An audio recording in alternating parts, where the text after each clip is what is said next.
That kick in the pants in the second quarter after 2 straight punts, and he scored touchdowns on 4 straight drives.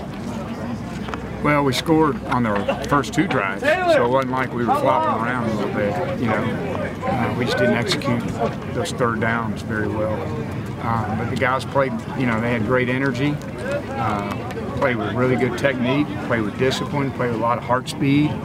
And when we do that, the plays work. When we don't do that, the plays aren't very good. So it wasn't really about the plays, it was the guys. They did a good job out there.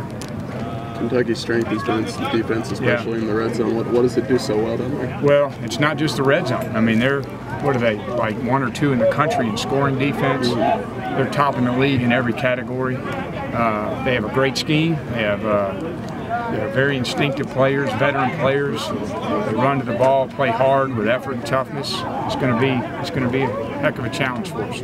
Some of the guys we missed, there been any more initiative to try to get Kendall Blanton more passes going his way? It seems like when he's pretty reliable when you guys throw the ball to him. Well, we threw it to him on 3rd down. He, stumbled out of his cut. So we're trying to get Kendall the ball. He does some good things. But, we have a lot of guys. And usually when you have a lot of guys that can go out there and make plays, then you really got to do what the defense is given to you. That's a real focus for us. So if they're giving us some balls to Albert, we'll give it to Albert. If they're giving us some balls to JJ, we'll do it to JJ. If they're giving it to Kendall, we'll give it to Kendall. But we got a lot of guys who can make plays, and we need to use them all. Jalen Knox got his 2nd SEC Freshman of the Week award this past week.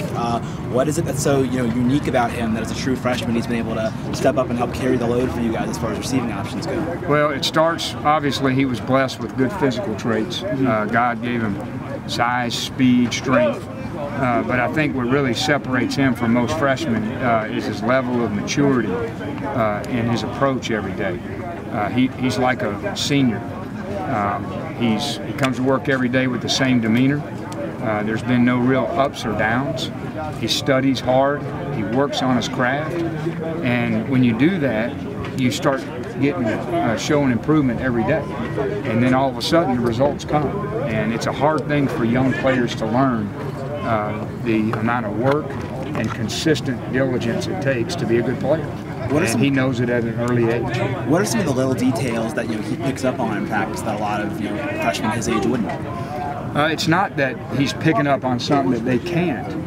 It's just a matter of focusing on improving every day and not worrying about, I'm tired, I'm hurting, it's game 6. Usually in high school we're done by now. And it's hard on a freshman. These guys are around the clock. Academics, weights, practice, film study. And it's a tough thing if you're not used to that, to understand what it takes.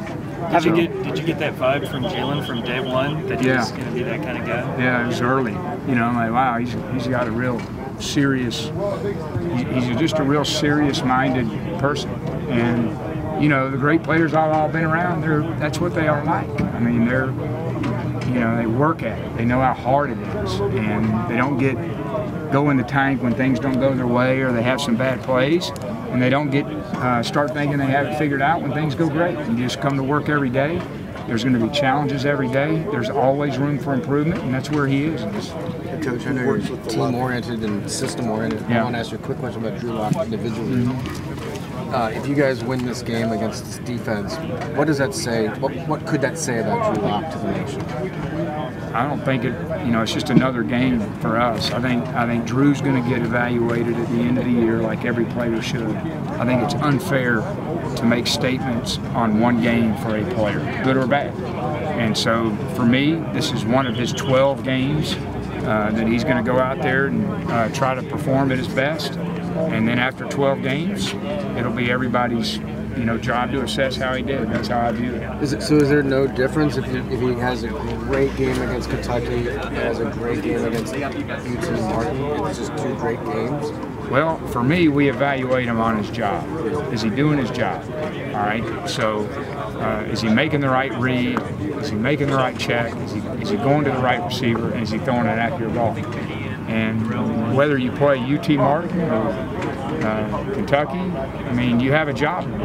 And the expectation is that you should do your job no matter who you're playing, right? On that fourth down play, how much of that was Jonathan just kind of reading and improvising? That's what good players do. You know, the guy cut him off. We could have thrown the 7 cut behind. So when they play that, you know, we had another option. Yeah. But JJ is just a great competitor, and that's what good players do in critical situations. They find a way.